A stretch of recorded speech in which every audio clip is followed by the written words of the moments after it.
सब आश्चर्यचकित रहे। ये महाविभूति, ये कौन? और बड़ी बात तो ये, कल तो यहां कुछ था नहीं, आज ही रात में कैसे, सुबह में ये सब कैसे हो गया? कौतूहलवश चलो देखें। एक दूसरे से लोग चर्चा करते हैं, अरे तुम गए, तुमने देखा? नहीं भाई, अरे देखने की चीज है, अद्भुत है, ये कोई बड़ा महापुरुष आया है जिसकी सेवा में देव भी उपस्थित है। वो कैसे? चलो चलो देखो। और लोग सब पावा के लोग इस नई चीज को देखने के लिए सारे वहां महासेन उद्यान में पहुंच गए, संवत्सरण में पहुंच गए। वहां परिषद लगी, जितने भी लोग थे वहां पहुंच गए। एक और उधर आयोजन हो रहा था यज्ञ का, जहां इंद्रभूति गौतम, उनके भाई साथी, वो सब यज्ञ आयोजन की तैयारियों में लगे हुए थे। सब काम अपनी अपनी जगह फिट थे। अब तो कार्य शुरू होना है। हमारे श्री अमित मुर्जी फरमाया करते हैं, नेता के पास भीड़ ना हो और साधु के पास भीड़ ना हो तो लोग समझते हैं भाई यूं ही है, कुछ नहीं है। नेता के पास, उसके पास भी भीड़ होना जरूरी है। और रही बात, हाँ जी थोड़ा सा पीछे, रही बात साधु की, ये आज के युग की अपेक्षा है, साधुता की और शास्त्र की अपेक्षा नहीं है। लोग भी ये सोचते हैं भाई बड़ा साधु होगा, इसका बहुत आदमी आते हैं, बहुत दुनिया आती है, बड़ा साधु है यह। और लोग ना आए, कितना भी महान साधक हो, कुछ नहीं भाई, वहां तो कुछ नहीं, कोई देखा नहीं हमने, तो कुछ नहीं वहां। किसी ने नेता और डाकू के परिभाषा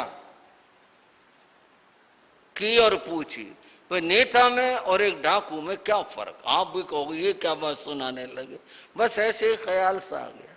किसी ने बड़ा अच्छा उत्तर दिया, उसने कहा फर्क यह है कि नेता के आगे पुलिस चलती है, पहले पुलिस आएगी, गाड़ी आएंगे, आगे पुलिस होगी, फिर नेता की गाड़ी आएगी। और डाकू के पीछे पुलिस चलती है, पुलिस दोनों के साथ है। बस इतना ही फर्क है। नेता के आगे पुलिस है और डाकू के, हाँ, पुलिस दोनों के साथ है। पर जमाना ये आ गया अब तो भाई साधु के साथ भी पुलिस होनी चाहिए। स्थितियों की बात होगी, स्थिति होगी। मैं उस तरह की कोई टिप्पणी नहीं करा, मैं तो स्थितियों की बात बता रहा हूं। और तो जब समाज अपना कर्तव्य नहीं समझेगा और अपने कर्तव्य को नहीं निभाएगा तो फिर ये पूर्ति ऐसी करनी होगी। फिर तो पुलिस को ही बुलाना पड़ेगा, फिर तो थाने में कहना पड़ेगा भाई साधु जा रहे हैं, इनको वहां तक पहुंचाना, छोड़ के आना है। ऐसा ही है। बंद हुए तो समाज का कर्तव्य है। समाज इस भाव को, सेवा के भाव को समझो और वह सेवा भाव से साधु के साथ रहे। क्या बात है उसकी, बात ही अलग है। वो तो कर्म निर्जरा की चीज है, महान है, लेकिन इसके साथ सुरक्षा परम आवश्यक है। आज जब समाज इस कर्तव्य को नहीं समझ पा रहा तो फिर जैसे भी हो सुरक्षा तो होनी ही चाहिए, चाहे वो समाज करे और चाहे वो सरकार करे। सुरक्षा तो परम आवश्यक है। सुरक्षा नहीं होगे तो धर्म हानि होगी। बंधुओं, वहां उद्यान में भारी भीड़ थी भगवान महावीर के पास, महासेन उद्यान में। और वहां जहां यज्ञ आयोजन था, लोग वहां नहीं पहुंचे। वहां प्रतीक्षा थी, भाई लोग आए तो कार्यक्रम शुरू हो, लोग आए तो प्रवचन चालू हो, लोग आए तो वह जाप चालू करवाएं, लोग आए तो वह यज्ञ कार्य शुरू हो। लोग नहीं आए, चिंता का विषय बना। इंद्रभूति गौतम ने कहा अपना कार्यक्रम शुरू करते हैं। आएंगे लोग, लोग तो क्या, हम इतना बड़ा यज्ञ आयोजन कर रहे हैं, मनुष्य तो क्या देव भी आएंगे। और उन्होंने अपना कार्य शुरू किया। उन यज्ञकर्ता, उन ब्राह्मणों ने, विद्वानों, ओम इंद्राय स्वाहा, और उन्होंने अपनी जो यज्ञ की विधियां थे प्रारंभ कर दी। अद्भुत हुआ, इसको विचित्र संयोग कहेंगे। हुआ यह, कुछ देव देवीमां आकाश में आते हुए दिखाई दे। देखा ना यज्ञ की महिमा वाला, कितनी बड़ी ताकत है मंत्रों में। देवता भी आकर्षित होकर के आ गई और खुशी बढ़ी और कार्य और शुरू हुआ। उम्मीद थे इस बात के के सारे यहां नीचे उतरेंगे और देवगण अपना अपना भाग जो यज्ञ में दिया जाता है जिस देव के लिए, इदम इंद्राय, इंद्र के लिए है, ये अग्नि के लिए है, ये वायु के लिए, ये उसके लिए, ये सब अपना अपना भाग ग्रहण करेंगे, इस बात की उम्मीद थी। पर वो सारे के सारे ऊपर से होकर आगे चले गए। ये क्या बात हुई? हो सकता चक्कर लगा करके आते हो। सबकी आंखें ऊपर को थी, लेकिन वापस लौट कर नहीं जा रहे थे। जो भी देव आया वह ऊपर से गुजर गया। ये सब कहां जा रहे थे? महासेन उद्यान की ओर। तीर्थंकर महाप्रभु भगवान महावीर का जहां संवत्सरण था, जहां पर वो महाप्रभु विराजमान थे, उन महाप्रभु के चरणों में जा रहे थे। एक बार आप भी श्रद्धा से सिर झुकाकर अपने जीवा पवित्र कर लें। बोलो भगवान महावीर स्वामी के। सब वहां जा रहे थे। जब वो सब गुजर गए, इंद्रभूति को, उनके साथियों को, विद्वानों को निराशा हुई। ये क्या बात हुई? पता चला, पता करवाया, मालूम हुआ कि एक कोई ऐसा व्यक्ति आया हुआ है, उसने ऐसी माया रची है, ऐसी उसकी सभा बनी है, ऐसी सभा लगी है, जहां सारे के सारे पावा के निवासी वहां पहुंच गए। और ये देव ये भी वहां जा रहे हैं। किसी को देव की बात न समझ आए कोई बात नहीं, लोग तो पहुंच गए।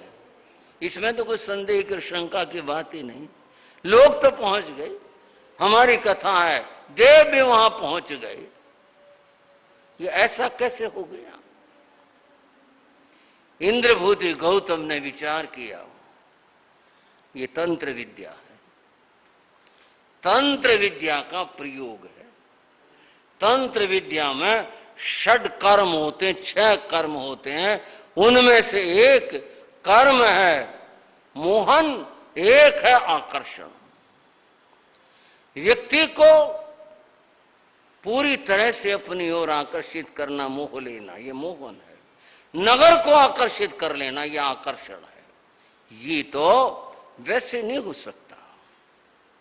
तंत्र विद्या का प्रयोग है। ये तो नगर आकर्षण हुआ है।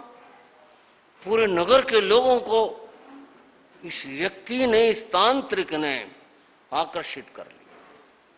और जब आकर्षण में कोई बंध जाता है, वह और कोई बात सोच ही नहीं पाता, वो तो बस उसी दिशा में और उधर ही चलता है। मैस्मरिज्म भी यही है, जिसको सम्मोहन कहते हैं वो भी यही है। सम्मोहन करता जो सोचता है, जिसके लिए बंधुओं वो व्यक्ति वैसा ही करने लगता है। ये तो नगर सम्मोहन हुआ, इस वजह से ऐसा। नहीं तो चलो कोई वहां चला जाता, यहां भी तो आते, पूरा नगर सम्मोहित कर लिया। ये तो तंत्र प्रयोग है, और इस तंत्र प्रयोग का जब तक खंडन नहीं किया जाएगा, इसके मंत्रों को जब तक काटा नहीं जाएगा, ये लोग स्वतंत्र नहीं हो सकते, यहां से उठ ही नहीं सकते। ये तभी उठेंगे यहां से जब ये सम्मोहन विद्या का खंडन होगा, इसे काटा जाए, फिर भागेंगे यहां से। ये मैं जाता हूं और मैं देखता हूं, क्योंकि वो स्वयं मंत्र और तंत्र के महान उद्भट उस युग के विद्वान थे, सभी विद्याओं के पारंगत थे। 14 विद्याएं कही जाती हैं, उनमें से एक तंत्र विद्या भी है। मैं चलूं और मैं जाऊं और जा करके इस तंत्र विद्या का जो प्रयोग किया है, जाकर इसको काटूं, इसका खंडन करूं।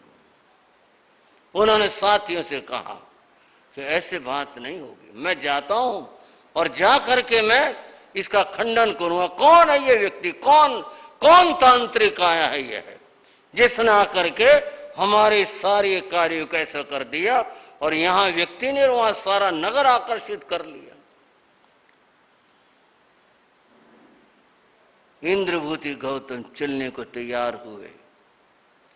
वहां उपस्थित और बैठे उनके 500 शिष्य सब खड़े हो गए। गुरु जा रहे हैं, हम भी गुरु के साथ चलेंगे। 500 शिष्य साथ साथ हो गए। उनके भीतर में रोष था, मन में ख्याल था, आज ये पहली बार हुआ किसी ने इतनी हिम्मत और इतना साहस किया। मैं देखता हूं, और जो भी उनकी विद्याएं थी, जो वो जानते थे, उन सब को उन्होंने स्मरण कर लिया कि मैं जाकर के उसका खंडन करूंगा, इसको इससे काटूंगा, इसको इससे काटूंगा, ऐसा करूंगा। वहां गए, संवत्सरण देखा, बाहर से उसकी संरचना देखी, इतना अद्भुत, इतना विलक्षण, ऐसा तो कभी देखा ही नहीं। ऐसी सभा कभी नहीं देखी। और जहां भगवान विराजमान थे वहां दृष्टि गई, बड़े आश्चर्य की बात है। चलो मैं चलता हूं। धर्म सभा में संवत्सरण में प्रवेश किया। मन में अहंकार था। क्या था? अहंकार था। इसलिए कोई नम्रता का, नमन का भाव नहीं था, अहंकार था मन के अंदर। वे जाते हैं, जब भगवान थे विराजमान, विराजित थे, वहां जाकर खड़े हो गए। ये नहीं किया, नमन नहीं किया। अहंकार झुकने नहीं देता, बस यही बात है। इस अहंकार की यह व्यक्ति को झुकने नहीं देता। और यह अहंकार शास्त्र में 8 तरह का बताया। अब उसकी व्याख्या तो फिर उसी की चर्चा में कभी होगी, क्या क्या होता है। परंतु उसमें एक शब्द विचारणीय है, वो ये है, ज्ञान का भी अहंकार होता है, तपस्या का भी अहंकार होता है। और तो अहंकार है, रूप का, बल का, ऐश्वर्य का, ये तो है ही है।